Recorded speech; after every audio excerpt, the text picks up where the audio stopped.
Hey guys, Aaron here at Papa Bear Adventures located in Western Alaska. I'm here today to give you guys some tips so that when you come to Bethel, you're a little bit more prepared and you know what's going on. Here are 5 tips prior to your arrival that maybe you might find useful. One of the tips is going to be having the correct personal gear. We want to make sure that you guys are geared up so that when you get out there, you're not missing something. Because face it, you're 100 miles away from civilization. So having good gear, key gear is going to be crucial. Let's talk a little bit about clothing.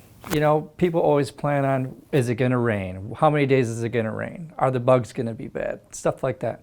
Plan on it raining on and off once or twice, during the day, or it could be raining all the time. You just never know, or it could be sunny and 70. You can never guess the weather, and when you're out there, you want to make sure that you have the correct gear.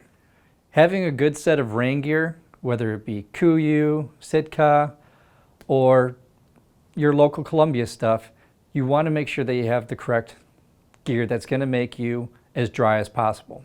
You want to make sure that if you do get wet, you're going to get something that will dry fast and easy.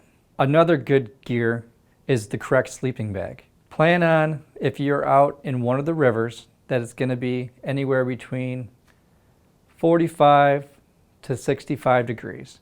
So you're going to want to get a good sleeping bag, a light sleeping bag, and a synthetic sleeping bag. Cotton, if you get it wet, will never dry out. So I recommend staying away from cotton and go more with a synthetic, even if you have to pay a little bit extra for it. The last thing you want is to get wet on the first day and then you can't dry your sleeping bag out.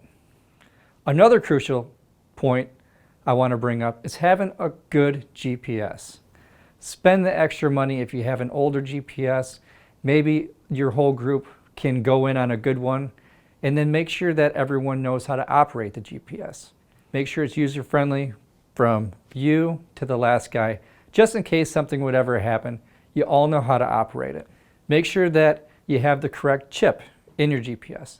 That's the topo map of the correct region. If you need a hand getting set up with the right chip or download the app, let me know and I can direct you on what to load onto the GPS. The last thing, guys, is have a little bit of cash on hand. You never know when you're going to run into an issue where your card won't work because you forgot to tell your carrier that, oh, I forgot to switch it and now I'm in Bethel, Alaska, and it doesn't work.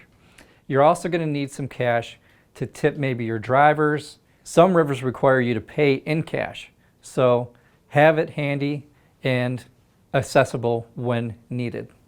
Also, if you need to run into town for anything, you might want to pay with cash. You might want to pay the taxi driver in cash, or maybe the restaurant. Thank you for listening, and if you guys have any questions at all, please feel free to give me a call, email me, text me, and we'll get you on your way. Look forward to seeing you soon.